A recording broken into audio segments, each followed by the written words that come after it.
My mother-in-law didn't raise her voice. She didn't have to.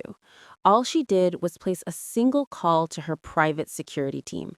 Yes, private security, like she was the CEO of a multinational empire instead of a retired woman with too much money and an addiction to control.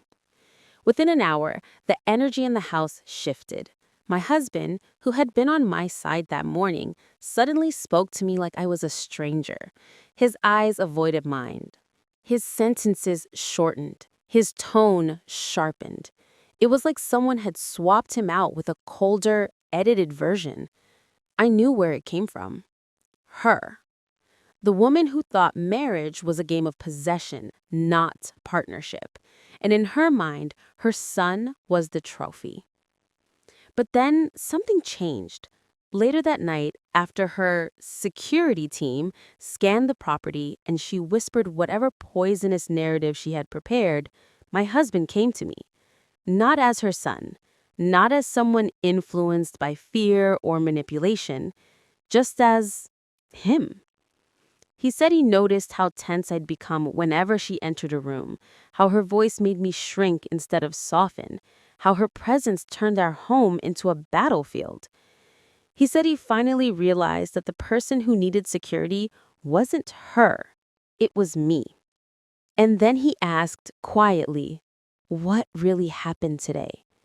And for the first time in months, I felt heard, not controlled, not overpowered, not outnumbered.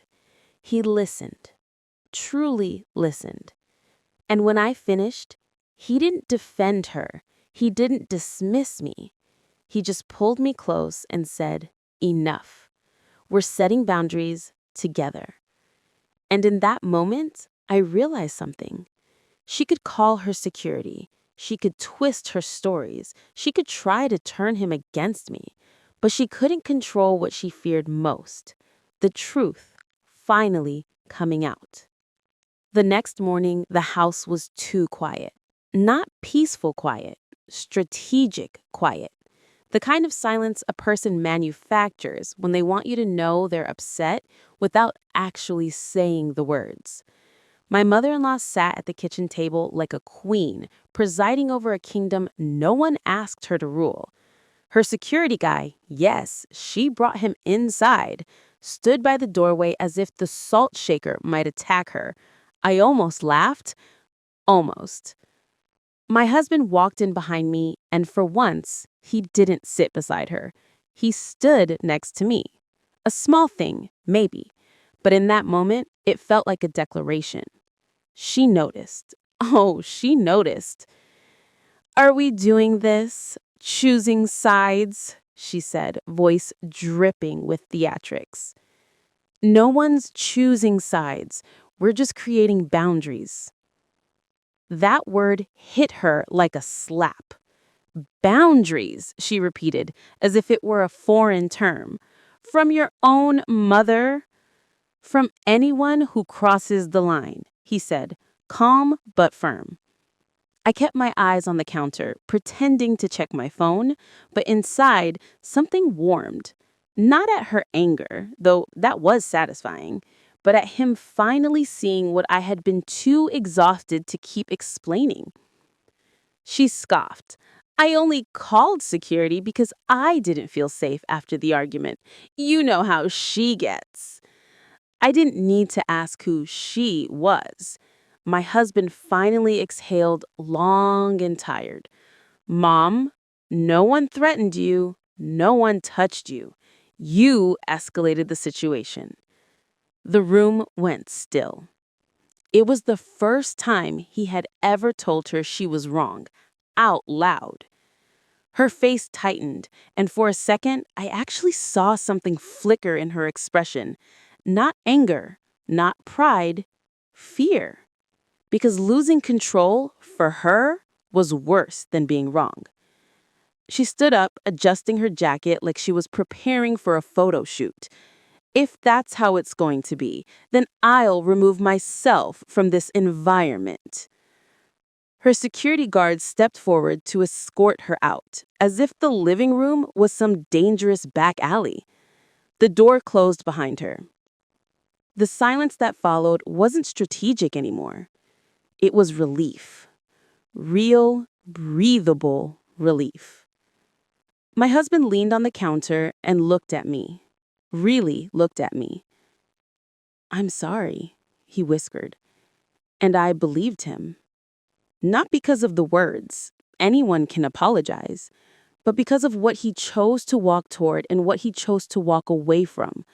For the first time in days, the house felt like ours again.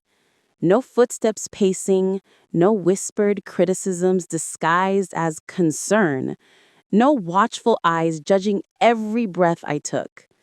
Just quiet. Honest quiet. We spent the afternoon in separate rooms, recovering, thinking, breathing.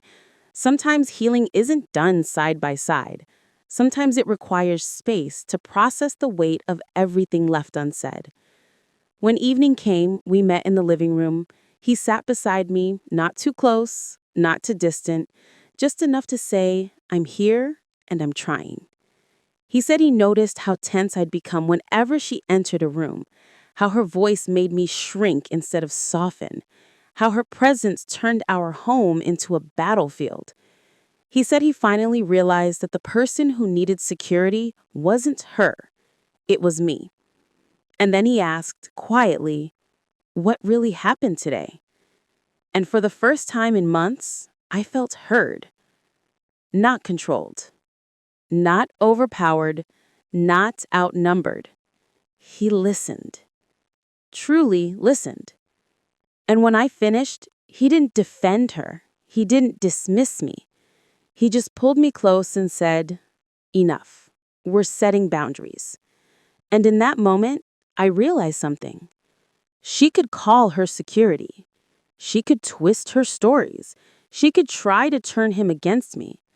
But she couldn't control what she feared most, the truth finally coming out. Of course, I knew her mother-in-law wouldn't give up easily. Women like her never retreat. They regroup. And as if on cue, her phone buzzed again. This time, the message was shorter and far more ominous. "If that's how you want to play it, then I'll handle this myself." We stared at the screen. Neither of us spoke, but we both felt the same thing. This wasn't over. Not even close.